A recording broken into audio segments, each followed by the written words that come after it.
When it came out in 2015, Just Cause 3 gave us a huge map, 47 by 47 kilometers. Granted, most of it was water, but it still meant that the biggest island alone could fit the entire map of GTA 5.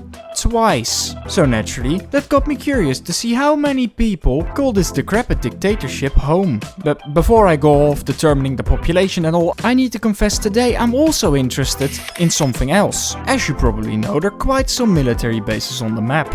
And with quite some, I mean a fuck ton. All of them containing these little fellas. And all along your playthrough, you treat them a bit unkind.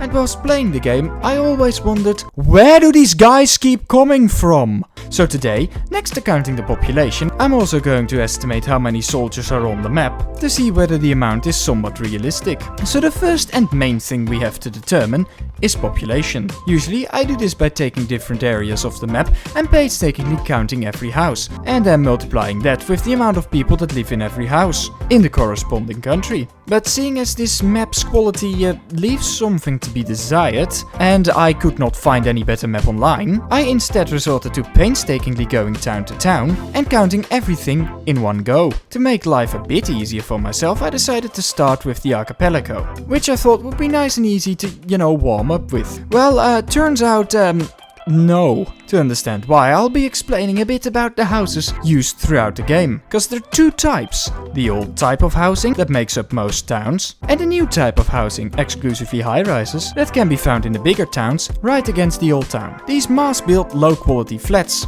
are, I think, the result of General Di Ravello's less than voluntary repopulation plans. Everybody was forced south of this line, but of course they still needed a place to live. And bada bing, bada bling, a bunch of ugly new skyscrapers. But that's not all, because the first category of houses can further be divided in the ones that are easily countable, because they're spread out, and the ones that are not. And this would not be such a problem were it not for the fact that 3/4 of the towns are made up out of the annoying hard-to-count fusion type. Well, so much for a simple start, but seeing as I had to make a choice, I chose to count most of these rows as one big house. But seeing Italy's measly 2.28 people per household, I decided for realism's sake and fairness sake to split these big boy houses into 2 or sometimes 3 apartments. This not extremely accurate, but at least usable system of counting helped me to blast through the archipelago. And the results were a bit shockingly low. There were only a total of 602 inhabitants in the whole region. Well, it's not that much of a surprise when most of the towns looked like this. These had like 13 or 18 people each. Even the biggest town on the whole island chain only just broke the 100 inhabitants. But when I go to the second region, things quickly start to pick up steam. Of course because it's a bit bigger, but mainly because there's a bunch of high-rises over there. Speaking about high-rises, to be able to count them at least somewhat efficiently, I went through the map and catalogued all types, gave them names and counted how many apartments are in each building. This only made things marginally faster because there were so goddamn many of them. But after a good afternoon, I had this region with a respectable 3100 inhabitants in the pocket as well. And seeing as the smallest city over here was already bigger than half of the towns in the other region, the 3100 inhabitants are not really a surprise. By the way, the biggest city was Manea, which had a population bigger than that whole first region. Now on towards the final region, and oh dear fucking god, please have mercy on my soul. To be able to count this big boy, I switched from strategies a tiny bit and divided the city in districts, like Old City, New, Newer, Very New, and well, you get the picture. And after another hour or two, the capital was done. And surprise surprise, it's bigger than both previous regions combined, with about 4,750 people. After that, counting the rest of the island went down like a breeze, with the other cities and towns making the total population of that island about 7,700 strong. That means that by far the most people live on the little strip over here. And honestly, can you blame them? With basically no military bases, good infrastructure, and beautiful beaches, one would almost be able to forget that he's living under a brutal dictatorship. But seeing as I'm only here to count you guys, that doesn't sound like my problem now, does it?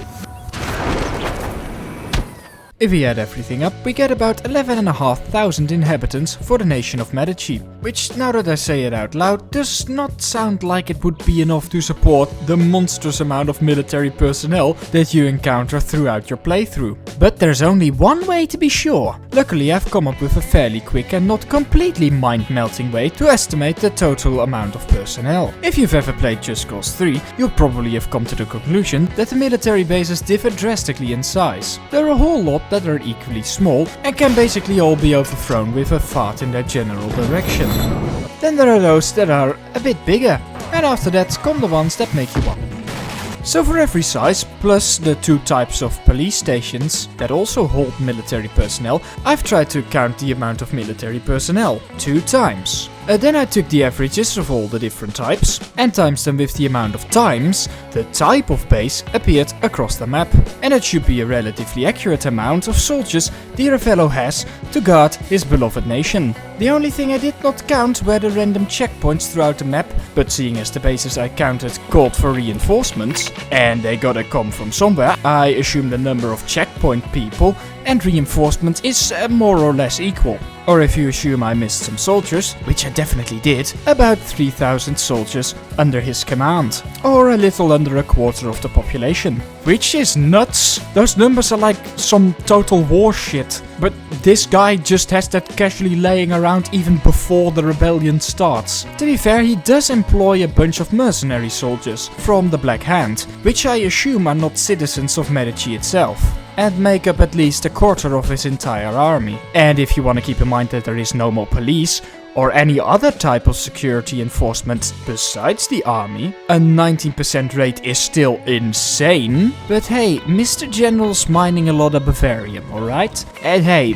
money is money. Final verdict? The amount of soldiers is probably unrealistic, but technically possible. Alright, over to some interesting things I discovered whilst combing through the game. The first thing I noticed was something about the high-rises. It appears that the developers have been an itsy tiny bit lazy whilst developing the game. They made a few designs and just stretched them if they needed another type of building. Speaking about apartment buildings, a thing that is cool is that between the few different kinds that do exist, there's quite a bit of variation between poor and rich, with some apartments looking to be stolen straight from the depressed areas of the Soviet Union, and others looking so nice, even I wouldn't mind a tiny little vacation inside one of them. When I was testing for how many soldiers there are in a small base, I discovered that it is possible that if you leave an enemy base in an area with many of your own allies, that they'll just take it over totally without you. They don't even call for reinforcements, so when the last one dies, you just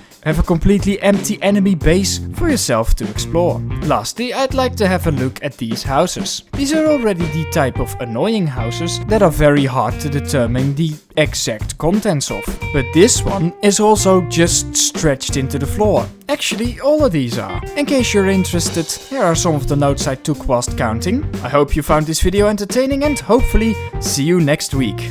Bye bye.